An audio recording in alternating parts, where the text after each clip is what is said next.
What up, you guys? Peek out here in Singapore. It is Friday. You know what that means? I got a whole weekend with baby girl.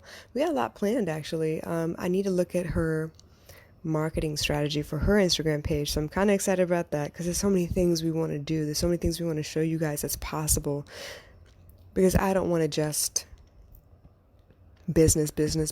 I kind of want to just have lots and lots of fun and meet some great people along the way and travel a little bit and see some beautiful things. And yeah, that's all I want to do, really. Like, seriously. Anyway, was talking to a friend of mine because, as you know, I help as many people as I can. So there's a business out there that is catering to DJs and entertainment at clubs and bars and local hangouts. And I love what he's trying to do. So he was smart enough to actually get to a place where he understood that if he could join hands with a bunch of other people that were doing the same things that he loved, he could raise the standard for DJs in Singapore. He actually, he and his wife actually put together the DJ set that made it to the Guinness Book of World Records for the longest DJ set. And I mean, so many official things that you gotta, put together, permits to be able to do this, make sure that the equipment is ready, the people are ready.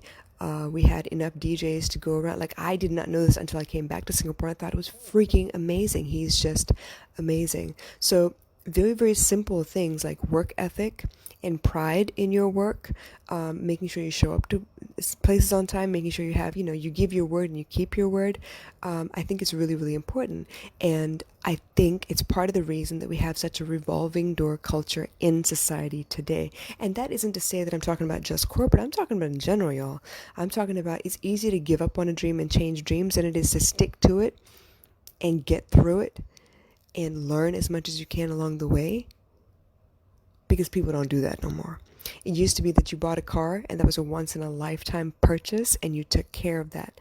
You took care of it and it lasted you for years. Nowadays, the market got smarter, right? The producers, the manufacturers got smarter. They make it so that you have to replace it within a certain amount of time, or you'll be outdated, or it stops running, all kinds of stuff. And nothing proved that point more than yesterday when I had a major, major hiccup in my life. Yesterday, I was cooking. I was happy. I was on the phone with one of my girls. I was talking to her because we were, powwowing about what she needed and how she could get some things done. She wanted, a strategy on how she could work a podcast into the already hectic schedule she got going on. And she knows I do this all the time. It's almost second nature to me. So I wanted to talk to her about the way I do things and maybe how it might help her, like apps that might be helpful to her. Well, pick up the phone to call her, get to talk, and she tells me what the problem is, and all of a sudden, the power went out. But I didn't realize the power went out. The lights went out in the kitchen. I was thinking, all right, well, maybe I blew a fuse, So she starts asking me more questions, and I walk over to my computer because I wanted to walk her through how to download her own videos, and then, she knows how to rip audio. She just needed to download the video. I was going to walk her through it bit by bit because I keep my computer on all day. Okay, because I walk back and forth towards between the kitchen and my office, and I do as much as I can in between. Come to find out, my computer's not turning on, and suddenly I'm having trouble with internet on my phone. I'm like, what the heck is going on? My mom came outside and she was like, yo, we blew the breakers. I was like, all right, no problem, no sweat, we could do that. So I got up and I checked the breakers. Sure enough, we blew a breaker. So I went ahead and I tried to turn it back on, but the main breaker switch wouldn't go back on. So then we go check to see if there are faulty ones, right? Faulty ones, nope, everything seems to be good. And then a couple hours later, we find out by checking everything. Obviously, we had to unplug everything, turn off the power, the mains for all the power sources, and then one by one test. Come to find out, the fridge. The fridge was the problem. We had to open up the plug point to see if the fuse was okay. Fuse was fine. We pulled the fridge out. And at this point, the fridge had been off for maybe 2 hours while we were trying to figure all this stuff out. Pulled the fridge out, see if we needed to empty something in the back. Maybe something got clogged, maybe it's super dirty. I don't know. Bottom line is, the fridge's motor warranty in general, even the new one that we just bought yesterday, fridge's motor warranties last about 10 years. And guess what? It was exactly 10 years to the month when my fridge decided to just check out. But think about that. We went from a society where you get an ice box, right? That ice box is going to last you forever because you have repairmen that'll be happy to come by and check on your ice box and make sure that everything is working fine and they would be able to repair it. Right now, if I call somebody to repair my damn fridge, it's going to cost almost 50 to 75% that of a new fridge. So you might as well go out and get a new one. That's basically what they're trying to tell you to do. And even then, they're going to sell you on, oh, well, these new models they're smaller, they're sleeker, they're faster, they take up less energy, they're more eco-friendly, they got 3 check marks instead of 2 check, all kind of shit. It's amazing. But even then, their warranty is 10 years. So I need to make sure I understand that in about 10 years, I may have to go get another new fridge. If the products out there are being manufactured to such a degree that you have to go get a new phone once every year or 2 years max, you have to go get a new computer once every 5 to 10 years max, you have to replace appliances in your house because they fall apart. They don't sell repairs anymore. They sell new models instead.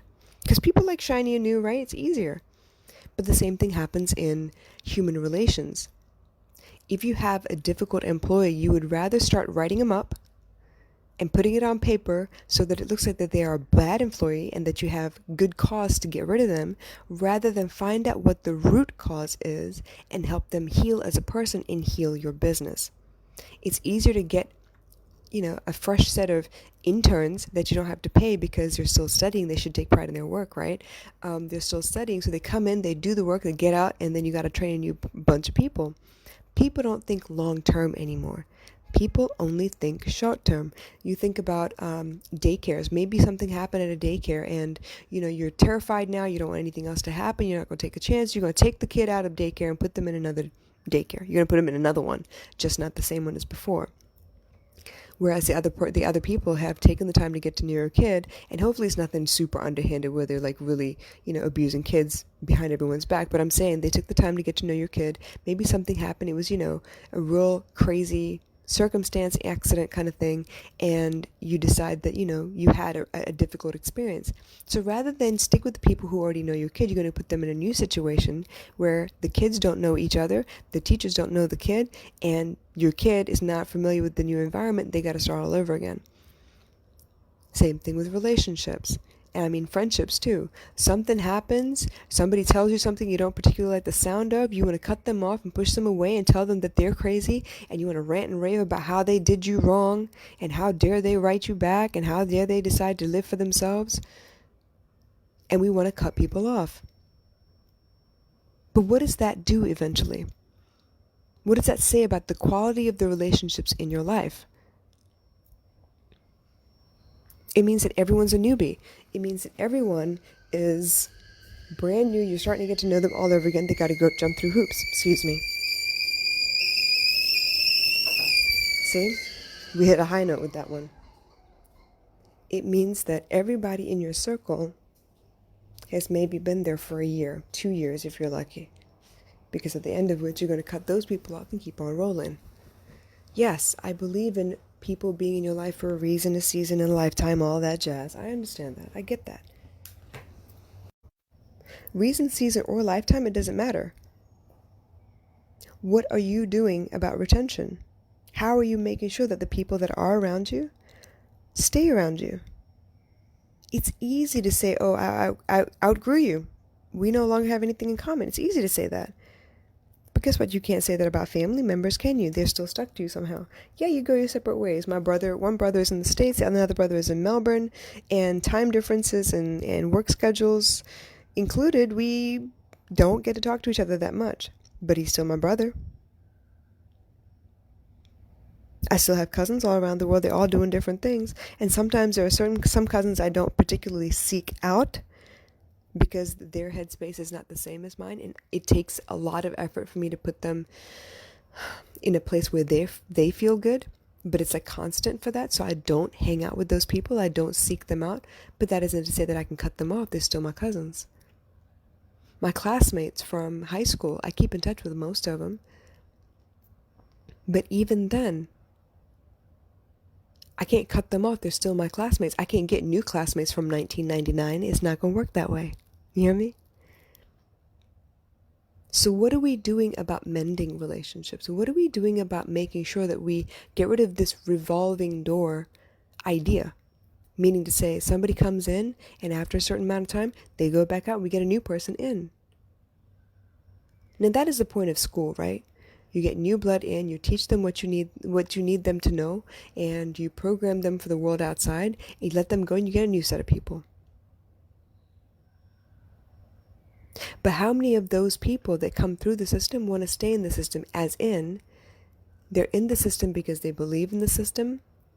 They want to learn how to be teachers as well because they understand the weight on a teacher's shoulders as far as impact is concerned.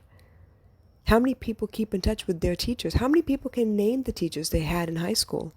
I don't know about elementary school, okay? Maybe you've been to the same school all your life, and maybe you do know that community really well. I know my high school, well, it's not a high school, it's a full-on school.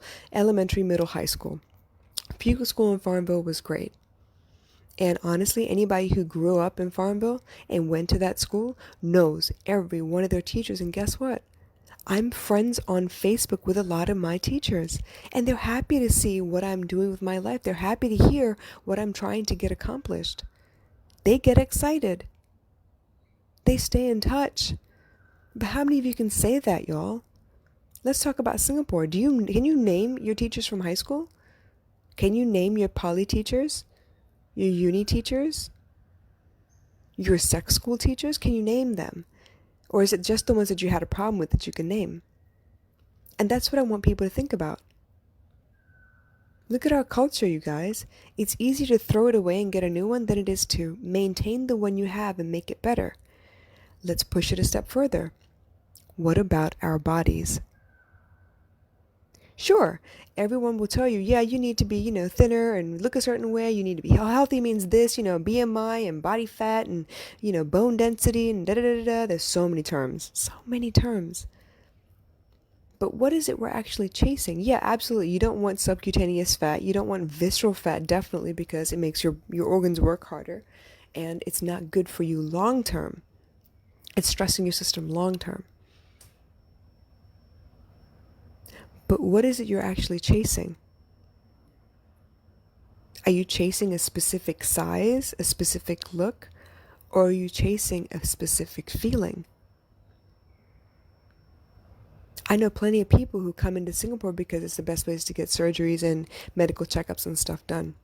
I know somebody who comes in Singapore regularly to get Botox and lifts and a variety of other cosmetic medical procedures.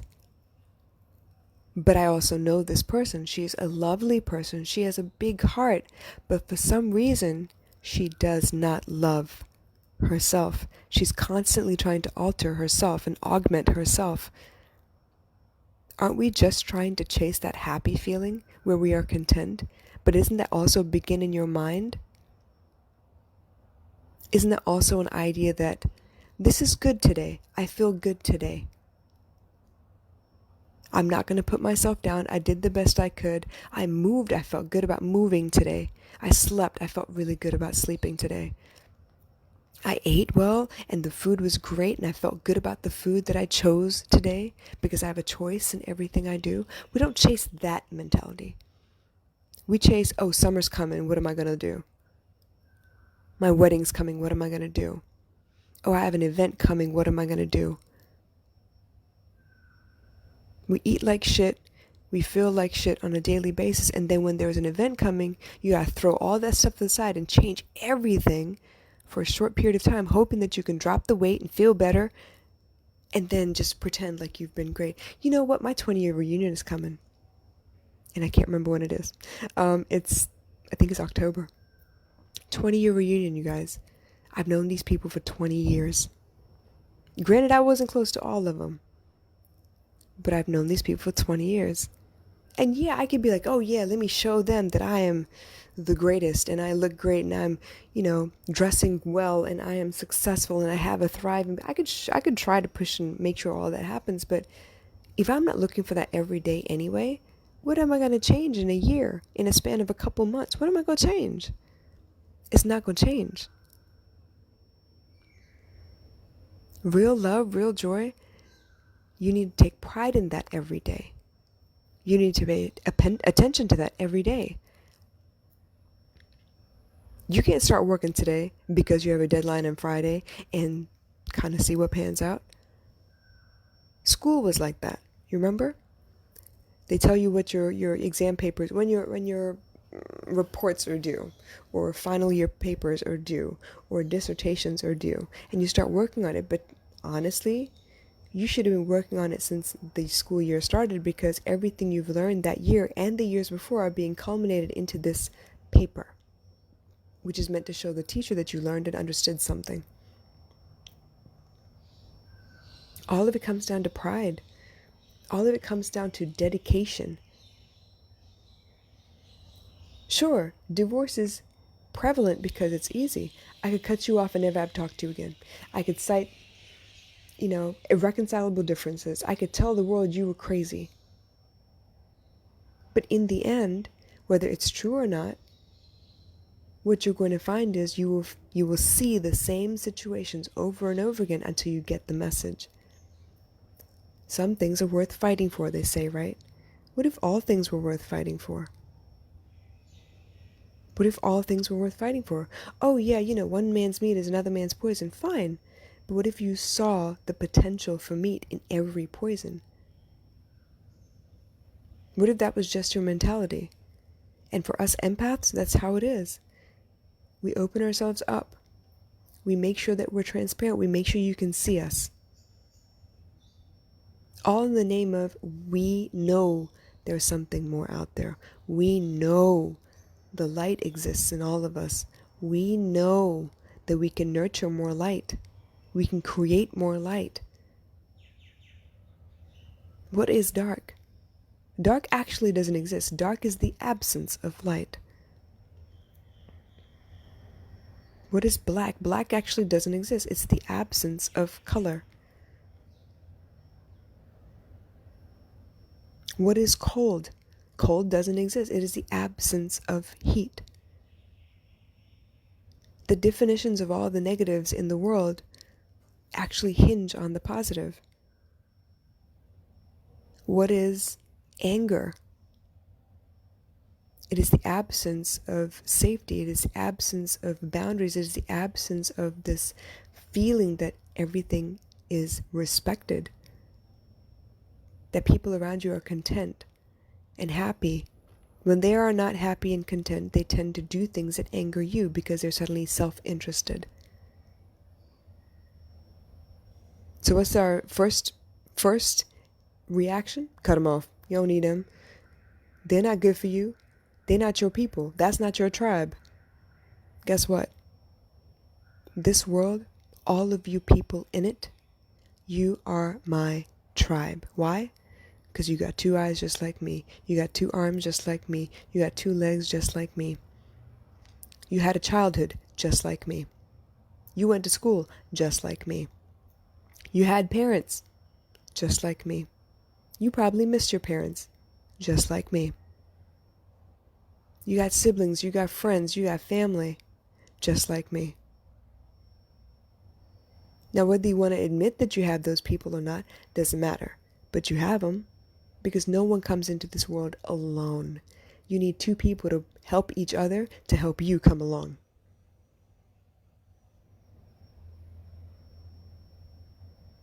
Take pride, you guys. Stop looking at the short-term goal. Look at the long-term goal. Happiness is a lifestyle. Joy, love is a lifestyle. It means you seek those things out in every area of your life every single day. You don't seek it out when you're upset. You seek it out all day long. And chances are, if you make it a habit, if you make it really second nature to you that you seek it out in everything that you do, you won't have time to notice when something doesn't feel so great. And I'm not saying that to you mindset your way out of everything. It's not like that. It means that it will become harder and harder to knock you off balance. It will become harder and harder to stall you when you're running your race. When you love your body, snide comments from people will no longer bother you. When you love your relationship, the fact that he notices other people or the fact that you notice other people will not bother you because the gaze will come back to your significant other. When you love your kids, you will no longer compare them to the tantrums that you see in the supermarket. You will focus on all the love you have between the two of you. When you love what you do, you won't get frustrated as much. You will see every hiccup as just a hiccup. When you get hiccups, what do? You immediately either hold your breath or go find water, right? You know what my daughter does? She drinks a mouthful of water and she does a forward tumble to control her breathing and swallow. Ta-da! No more hiccups. But she knows what to do. For me, I'm no longer in the tumbling phase. What I do is take a big gulp of water and I swallow it in 7 consecutive small sips. And it usually does the trick. It's not that we don't know what to do. Sometimes the options that lay before us, one's hard and the other one's a lot easier. But the feelings still stay there. The feelings still need to be dealt with. I deal in emotional fitness. I deal in maturity, you guys. Emotional intelligence, emotional awareness, emotional intelligence, emotional fitness. The world becomes clearer when you understand. So stop this revolving door culture. Understand what it takes to build something of substance. Bill Gates, Steve Jobs, all those brilliant names. Tony Robbins. Tony Robbins was in movies for years while he was doing all his seminars and stuff. His name pops up a lot. Deepak Chopra, Jim Rohn, the greats. For me, it started with Dale Carnegie.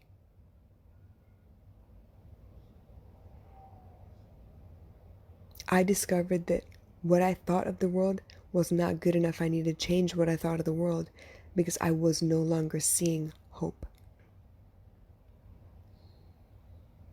It stopped my revolving door. It stopped this parade of people I thought were my friends that would disappoint me and then I would cut them off. And then I had to get new friends that eventually would disappoint me and then I cut them off. It was a very, very lonely feeling, but I was creating that loneliness and I had to understand that. This is my opinion about my life. I don't know what's going on in yours. But I'm here to show you that I dug my way out of that. I reset everything. And I learned to love what I have.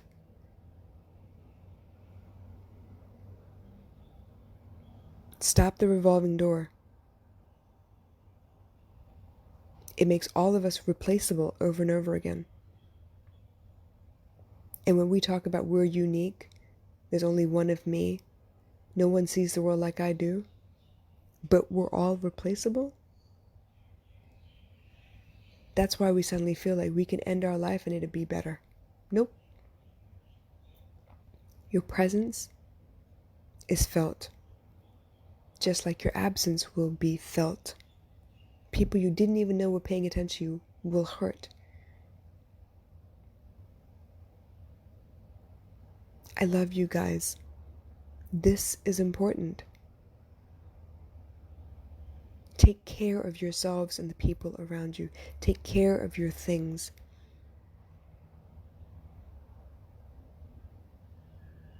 Be human. Don't turn into AI. Please. I'll talk to you soon.